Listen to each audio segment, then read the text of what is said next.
Hey Casey. Hello. Hector. Good morning. So looking forward to today. I just finished my yoga class this morning, met with Hector this morning, so it's a normal Friday for us to do another vlog for you guys and go over another frequently asked question, Casey. And as you know, these are the scenarios that I see of my patients all the time, so it has been helpful to go over these in a video format so that when I'm speaking with my patient base, we can refer you to these videos, and it should make more sense if you want to make that decision at home with a significant other, or think it over, or if what I was saying at the time didn't make total sense. So let's talk about a question that gets asked every day. And I will start with fundamental concept that I talk with patients all the time is, I promise you, I am always going to do what's in your best interest, because that's just good business, right?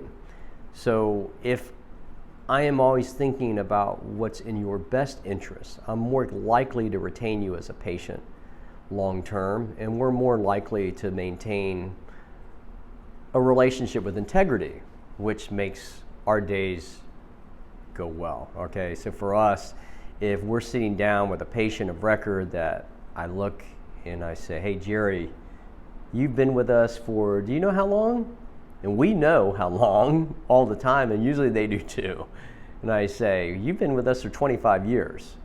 And that is a nice thing, because it's fun working with somebody who you have a relationship with.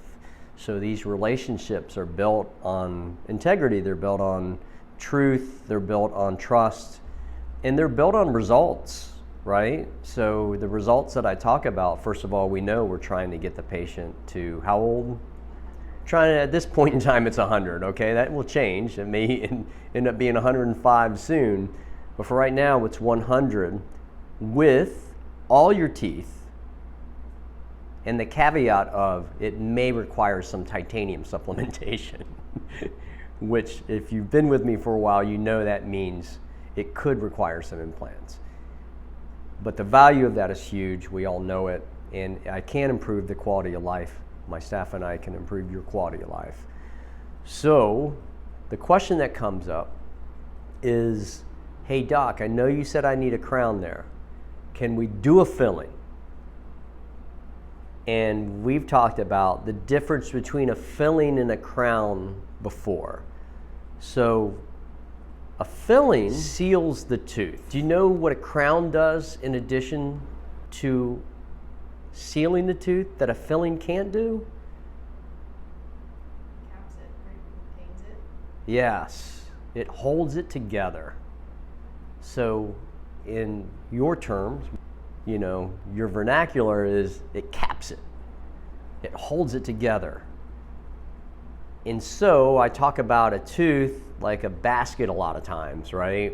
And so if the contents of the basket are too heavy or too substantial for the walls of the basket will collapse, especially if you're going to stand on the basket, which is what happens when you're chewing all day, and especially the things we put our teeth through. So if we're looking at structural integrity, and the walls that remain of that basket or tooth, if you will, are not strong enough to hold up to the pressures of everyday chewing, let's contain it. Let's crown that tooth. Because again, it's a long-term viewpoint.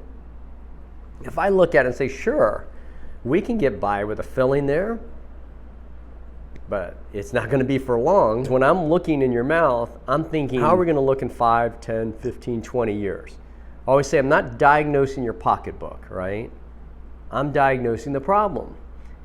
And the problem many times is that I know at hello, if the tooth already has some cracks in it and the filling needs to be replaced, because these cracks are putting the tooth in jeopardy of breaking in half, perhaps resulting in a bigger, more complex problem like needing an implant, then I know that at this point, if you don't have pain on the tooth and the tooth hasn't yet broken, that it's a great time to intervene and go to the next level, which would be a crown. Or if we catch it early, a lot of times patients want to get their amalgams out for many reasons. I look at it and I go, well, if you got 8 amalgams in your mouth, 3 of them qualify to replace with just another filling. And the other 5, you're going to be better off with a crown. And when I say these things, I don't expect the patient to take it at my word. I like to have a conversation, and we have that conversation with photos, and we have that conversation together. So in the end, when we want to find out what the patient wants to do, we both feel very good about the decision. And when you come in for the appointment to spend that hard-earned money, you feel like this is time well spent today.